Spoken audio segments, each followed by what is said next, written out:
Good evening and welcome to the Financial Week. I'm Anthony Lugg. Thermoplastic products manufacturer Omni Industries is looking to raise up to $500 million via the Jamaica Stock Exchange. In its prospectus released on Thursday, the company says it will have an initial public offer of up to 250 million shares. Omni Industries also has an offer for sale of up to 250 million shares by existing shareholders. Shares are being sold at $1 each, with a minimum investment of 1,000 shares per applicant and multiples of 100 shares thereafter. Up to 379 million shares have been reserved for priority groups, including staff. 120.9 million shares are on offer to the general public. The offer for shares in Omni Industries is set to run from May 17 to 31. The funds would be used to upgrade existing machines, purchase additional new machines for expansion, and inject additional working capital into the company. Omni now operates out of more than 130,000 square feet of covered warehouse space on 7 acres in the industrial zone of Twickenham Park in St. Catherine. The company serves more than 1,800 customers, both locally and overseas. After the Bank of Jamaica pumped $30 million into the foreign currency market, the Jamaican dollar lost 4 cents against the US currency. Today's intervention brought the total value of B-Fix-It flash sales this week to $120 million.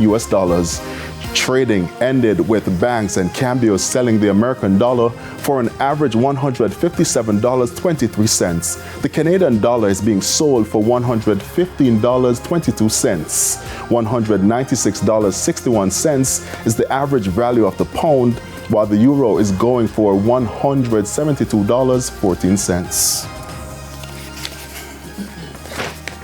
The JSE index lost 1,389 points today, while the junior market decreased by 63 points. Among the 35 winners were Berger Paints, AMG Packaging, and paper company KLE Group, JPS 7% Shares, and Blue Power Group. The 53 losers were led by Caribbean Cream, First Rock Real Estate Investment, Palace Amusement, Jamaican Teas, and Margaritaville Turks. 22 stocks traded firm. And NCB Financial Group is reporting an increase in net profit at the end of its second quarter. While speaking at the company's investor briefing this morning, the group's Chief Financial Officer Malcolm Sadler says for the 6 months to March 2024, it made $13.69 billion after meeting tax obligations, representing a 98% or $6.8 billion increase over the prior year.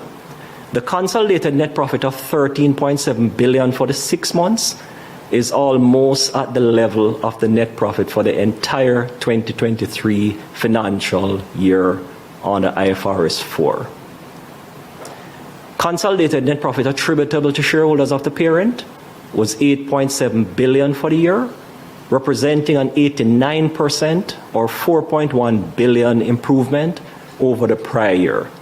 NCB Financial Group realized operating income of $65.25 billion for the 6 months, reflecting a 17% increase. Or $9.4 billion. 4 of the 7 business segments reported improved results, with the life, health, and pension segment accounting for the largest increase. Net revenues from banking and investment activities of $40 billion experienced a modest increase of $817 million, or 2%, over the prior year. Improved net fee and commission income and interest income were the main drivers, primarily resulting from growth in the loan and investment portfolios, as well as increased transaction volumes. And that's the Financial Week. I'm Anthony Lugg. Regional and international stories next.